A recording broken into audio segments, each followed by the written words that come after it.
Hello, my name is Sydney Skellinger, for those who don't know, and I am a owner and travel advisor at the Poodle Booked It.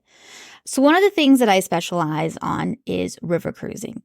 This month, I have a Facebook group called Sail the Rivers, Tips and Destinations, and this month we are focusing on U.S. river cruises, which is probably not an area that most people think about. So last week I did a little bit of an overview, and so this week what I'm going to be talking about is exploring the Heartland of America and doing the Upper Mississippi, which was actually suggested to me by one of my clients that really wants to do this trip. So I thought I would kind of just do a highlight of every port that you would be going to on the Mississippi, some history about it, some fun facts. I always love to know about some of those like local food and delicacies that you can try. And if you're going to be going on a river cruise, which is what I really highly recommend because it's a great way to, stay on the boat. You don't have to unpack anything and you get to experience some amazing locations. So I thought I would start there and we'll just kind of go through it. So this trip, of course, can be done from one way to the other. So I picked from St. Louis to St. Paul, but it can also be done from St. Paul to St. Louis.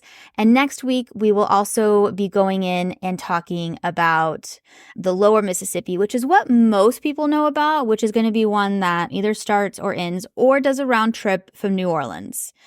But some of those unknown destinations in the United States that you might think is amazing, I'm going to talk about them today. And if you have any questions, don't hesitate to reach out. Okay, so St. Louis. So the history of St. Louis is that it was actually founded in 1764 and played a pivotal role in westward expansion in the United States, serving as a gateway for settlers moving westward. So one of the most notable figures, obviously, is William Clark and Meriwether Lewis, which explored the newly acquainted Western Territories following the Louisiana Purchase. Another thing that St. Louis likes to lay claim to is that Thomas Jefferson was there when he signed the St. Louis Purchase, the Louisiana Purchase. I apologize, obviously. History was my favorite. So one of those things that is a expert insight is, according to the Missouri History Museum, the Gateway Arch actually symbolizes the city's historical significance to being the gateway of the West. And one of the things that they're actually known for is a gooey butter cake, which is a rich dessert that is something that you have to try when you're there. When you're going to be there, this is going to be either the beginning or the end of your river cruise. So there aren't any included excursions on this port unless you want to do a pre or a post that can be done either with the cruise ship or without it. And so one of the things that you have to see, of course, is the iconic Gateway Arch. You can even ride an elevator up to the top. And that is something that I think is really cool and definitely something that you guys should check out if you ever go to St. Louis. There are tons of other places that you can see and do there, but this is just going to be that quick high-level overview of what to see and what to do, why you are there. So Hannibal, Missouri is, when I first think of it, I think of Hannibal Lecter, which is not what you're supposed to think about. You're supposed to think of Mark Twain. So this is actually the historic childhood hometown of Mark Twain and drew inspiration from this town for his famous literary works.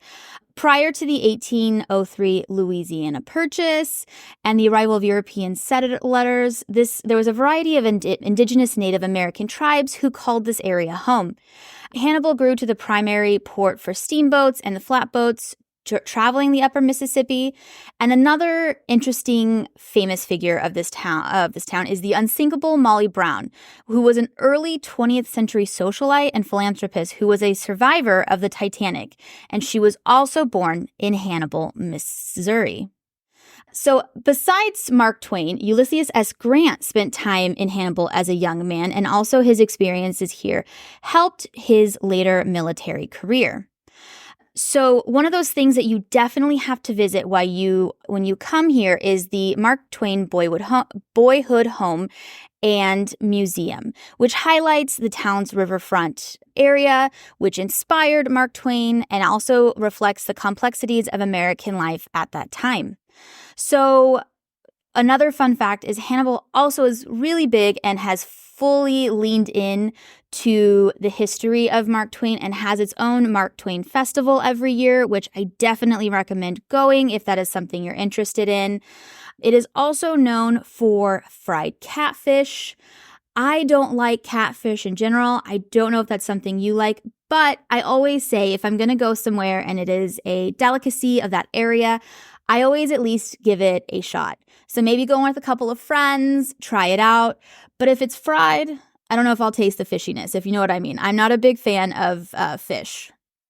So that is one of those ports that are included. And as I talked about, the included excursion would be actually going to Mark Twain's Boyhood Home and Museum and really being able to experience that sort of aspect of it. So the next part of it is actually going to be Burlington, Iowa. So founded in 1833, Burlington became a major railroad and river port city, contributing significantly to the transportation industry in the 19th century. One of those historical figures of this town is going to be the inventor of the telegraph, Samuel Morse. He's connected to Burlington as he was an operator of a telegraph line there.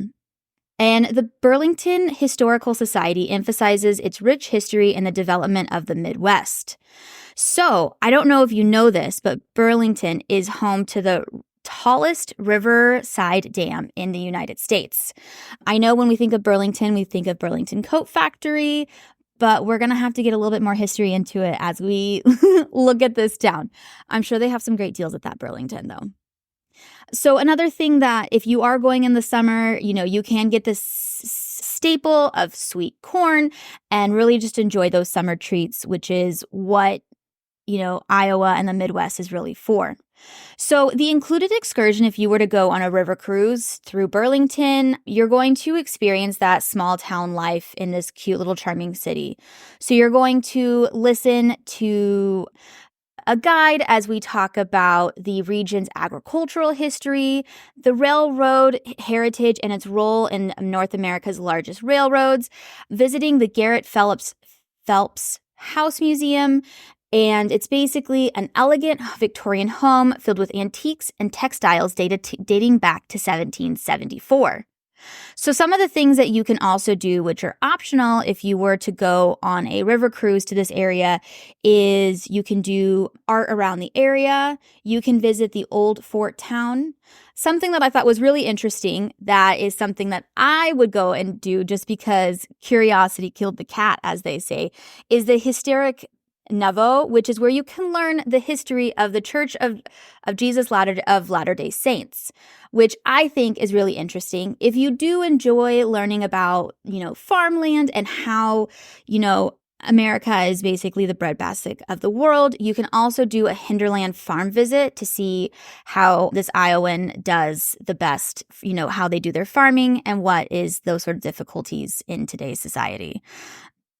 So the next area is going to be Quad Cities, which is going to be Davenport and Bettendorf, Iowa. And I will say I will probably butcher a lot of these words. I apologize in advance. So the history of this region is that it developed as the center for trade and industry. It flourished due to its strategic location on the Mississippi River, and is the only section of the Mississippi River that flows from east to west. It is geographically unique because it is a tightly knit riverside towns that thrived due to the thoughtful planning and effective leadership of when it was being developed. Today, the Quad Cities remain as fertile farmland known as America's breadbasket, which I just mentioned before, and is the nation's most expansive and scenic agricultural region.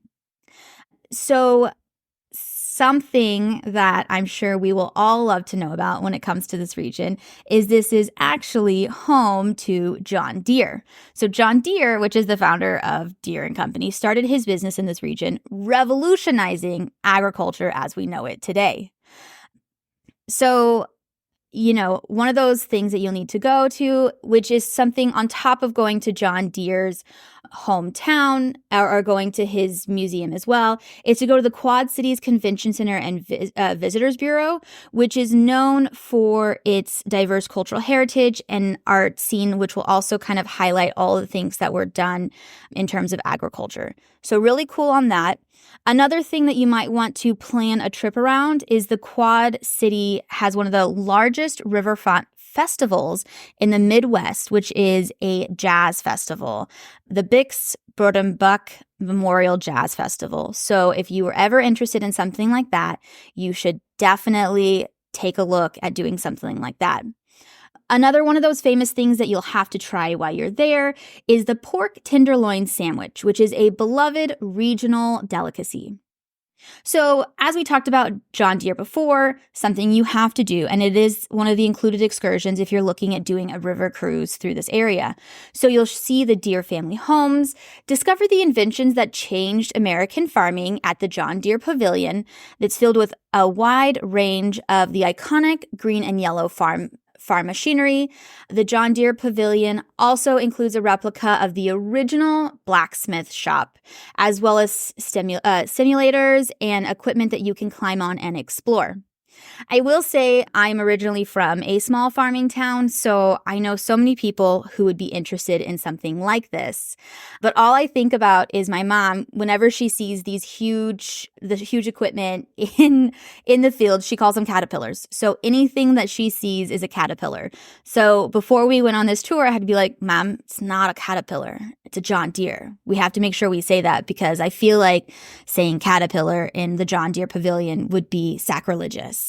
So, just so you know.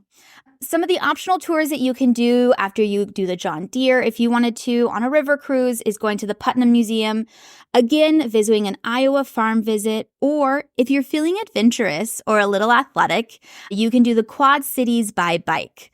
And so that's going to be a nice bike tour around the cities, exploring out. I probably wouldn't recommend that in the middle of summer because you will be sweating hardcore.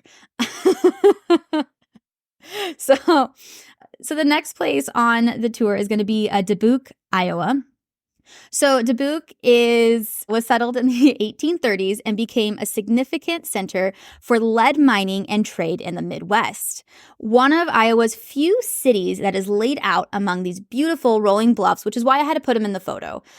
Dubuque is called the masterpiece on the Mississippi for its 19th century ingenuity and modern day cultural evolutions. So for those who probably don't know this town or hadn't even thought of it as a place to go, one of the historical figures is actually going to be